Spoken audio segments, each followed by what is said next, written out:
Now that we've talked a little bit about the internet demographics and usage, I'd like to talk to you and share with you the secret to success on the internet.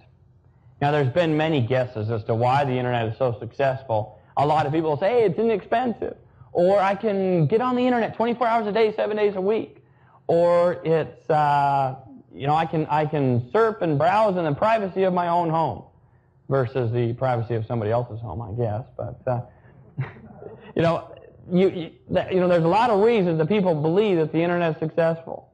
But when it gets right down to it, what are people getting on the internet to do? They're getting on the internet for information. It's all about information. Once again, this is one of those little nuggets where if I could just somehow say, hey, I want you to really understand this one and soak this one in, it's all about information. That's what people are doing on the internet. They get on the internet for information. Now, why is this important to us?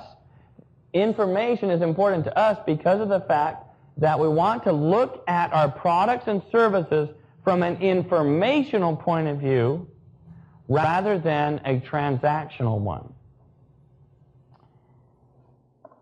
Let's take an example here. Let's say that we're selling hiking boots on the internet. Now, if I'm going to sell hiking boots on the internet, who would buy hiking boots? Hikers, campers, outdoorsmen, environmentalists, whatever. There's a certain type of group that would buy hiking boots on the internet. Now, the interesting thing is that most people fall into the trap and they say, hey, if I'm going to sell hiking boots on the internet, okay, great. We're going to have a homepage of our website, and we're going to talk about our company. And then on page 2, we're going to talk about the poly-Gore-Tex urethane lining of the hiking boot. And then on page 3 of the website, it'll talk about, the 40 different sizes and colors that we have of the hiking boot. And then on page 5, we'll talk about the company, how long we've been making boots, and blah, blah, blah, blah. It's of absolute no interest to a hiker, is it? What would a hiker be interested in? Maybe on our website we say, hey, if you come to our website, we'll give you the 10 top ideas. How about the 10 top safety tips for hikers? 10 top safety tips for hikers. Well, guess what one of those safety tips probably is? Yeah, wear a good boot. Don't go trumpling up there in tennis shoes. Oh, by the way, if you're looking for a good boot, we happen to sell one. Hey, could I interest you in a website that if you come to this website, you're going to learn about ways to increase romance in your marriage. You're going to learn how to pamper your partner. Oh, boy, just imagine taking a particular day of the week and, the spouse comes home and you've got the bath drawn. It's got this, lovely hot water there and some bath gels and some candles glowing. Oh, it's just wonderful. And then after the bath is done, you take them over to the bed and you lay them down. And you got the music playing and more candles in there, and you give them a long, drawn-out massage. Boy, that'll light some fire in your marriage, don't you think? Oh, by the way, did we happen to mention that we sell massage gels, bath oils, massage videos, and candles? You see how we pull them in with the information. We pull people in with the information that they're looking for, and then we turn them on to our products and our services. We have to look at our products and our services, look at the information that surrounds our products and our services, not just the products and services themselves.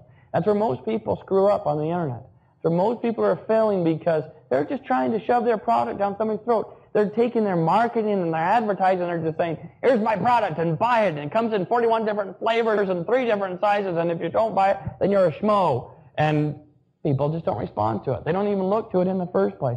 In fact, here's some statistics that kind of back that up. Recently, Business Week and Harris did a poll. And take a look at this. They asked people, and people were allowed to answer more than one if they wanted to, but they asked people, when you get on the internet, what do you get on the internet to do? Here's their answers, and their answers are kind of interesting. 50% said that they got on the internet to do research, whether it was about business or just some sort of information that they were looking for.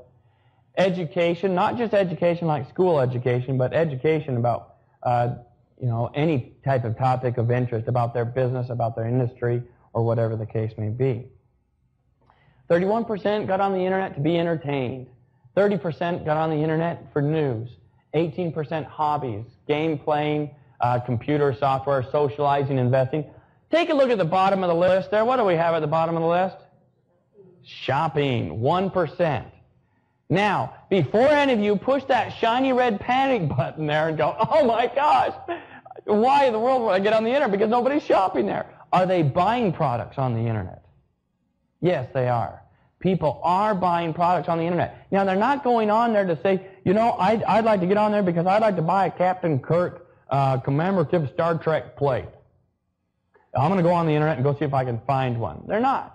But they're buying those Captain Kirk Star Trek commemorative plates because they're out there on the internet and they're pursuing their hobby or their interest in Star Trek and science fiction. And they're buzzing through a website and it's maybe got some interesting trivia about Star Trek or something. And, oh, by the way, it just happens to have a little banner ad or a special there that they've got these, you know, Star Trek, you know, commemorative plates. And if you order Captain Kirk, then you get Spock for free, you know, or whatever the case is. And so they buy it. They didn't intentionally go on there looking to go shopping on the internet, but they are buying products.